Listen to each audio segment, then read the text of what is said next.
السلام علیکم ورحمۃ اللہ وبرکاتہ۔ دوستو، تبلیغی جماعت میں جہاں بہت سے اعمال کیے جاتے ہیں وہیں گشت والا عمل بھی ہوتا ہے۔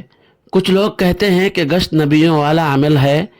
کیا انبیاء علیہم السلام آج کی تبلیغی جماعت کی طرح گشت کیا کرتے تھے؟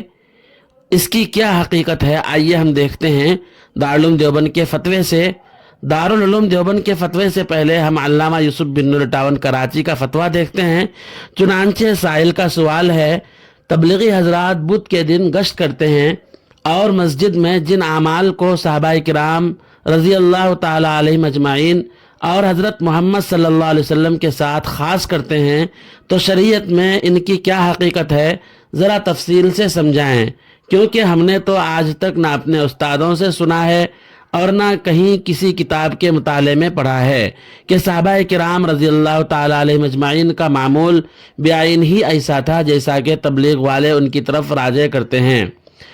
علامہ یوسف بن نور اٹاون نے جواب دیا ہے، ہماری معلومات کے مطابق تبلیغی جماعت سے وابستہ حضرات یہ دعویٰ نہیں کرتے کہ جیسے ہم لوگ بدھ کے دن گشت کرتے ہیں یا فضائل اعمال کی تعلیم اور دیگر معمولات کرتے ہیں، بعین ہی اسی طرح رسول اللہ صلی اللہ علیہ وسلم کا اور صحابہ کا بھی عمل تھا۔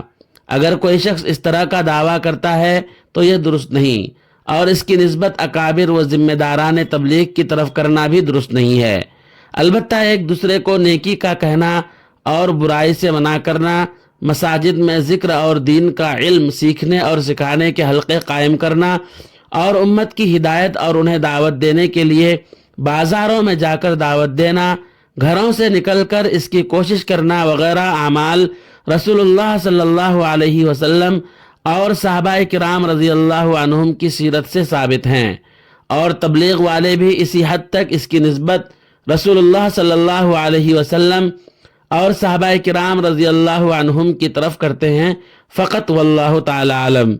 دوستو، اس سلسلے میں دارالعلوم دیوبند کا کیا فتویٰ ہے؟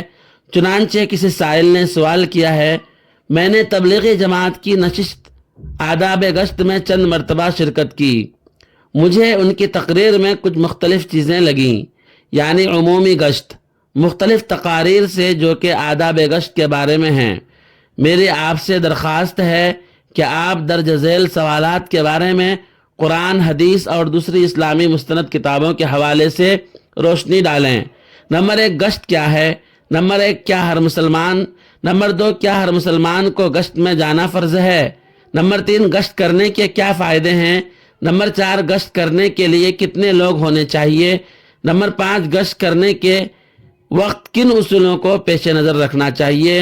برائے کرم تمام طرح کے گشت کی سرگرمیوں کے بارے میں، جیسے عمومی، خصوصی، وصولی وغیرہ کے حوالے کے ساتھ بتائیں۔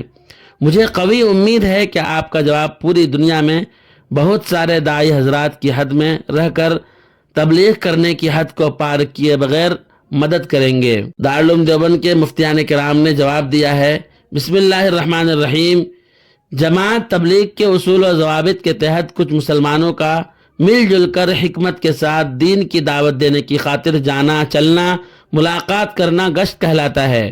اگر عام مسلمانوں سے ملاقات کر کے دعوت دینا مقصود ہو تو عمومی گشت ہے، اور خواص مثلا علماء کرام، حکام اور بڑے لوگوں سے ملاقات اور اپنی بات دینی پیش کرنے کا نظام ہو اور اسی کی خاطر خواص سے گفتگو کی جائے تو خصوصی گشت ہے، اور جن لوگوں نے جماعت میں نکلنے کا ارادہ کر لیا ان کو اعزاز و اکرام کے ساتھ لانا وصولی گشت کہلاتا ہے۔ یہ سب امور قرآن کریم، حدیث شریف، سیر و تواریخ سے ثابت ہیں۔ دوسرے سوال کا جواب دیا ہے کہ کیا ہر مسلمان پر گشت کرنا فرض ہے؟ تو جواب نے کہا ہے کہ نہیں۔ نمبر 3، اخلاص کے ساتھ اصول کو پابندی ملحوظ رکھ کر گشت کیا جائے تو اشاعت دین اور حفاظت دین، نیز تقوی، طہارت، ادائے حقوق پر آمادگی اور ہمدردی، انابت اللہ، حصول سعادت دارین وغیرہ جیسی صفات حسنہ کے وجود میں آنے کا بہت قوی ذریعہ ہے۔ حمیت ایمان وغیرت اسلامی اور نیک جذبات پیدا ہونے کا سبب ہے۔ گناہوں سے محفوظ رکھنے اور رہنے میں گشت کو بہت بڑا دخل ہے۔ نمبر 4، کوئی عدد شریعت میں مخصوص وارد نہیں، ذمہ داران کی طرف سے جب اور جیسا طے کر لیا جائے درست ہے۔ نمبر 5، بوقت گشت عامہ کچھ اصول ضروری بیان کر دیے جاتے ہیں، ان میں وقتی اور مقامی اعتبار سے کچھ کمی بیشی ہوتی ہے اور شرعاً اس میں کچھ حرج نہیں۔ جو اصول بیان کر دیے جائیں ان کی پابندی گشت میں جانے والوں کو کرنی چاہیے۔ حضرت مولانا محمد عمر صاحب پالنپوری رحمۃ اللہ علیہ جماعتوں کی روانگی کے وقت تفصیلی ہدایت فرمایا کرتے تھے، جن کو تبلیغی جماعت پر اعتراضات اور ان کے جوابات میں حضرت مولانا زکریہ صاحب رحمۃ اللہ علیہ شیخ الحدیث نے حرفاً نقل فرما دیا ہے۔ اس کا کئی مرتبہ بغور مطالعہ کریں۔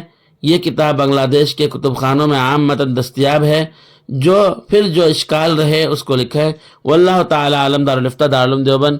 دوستو، اس سلسلے میں آپ کی کیا رائے ہے؟ ایک پیارا سا کمنٹ کر کے ضرور بتلائیں۔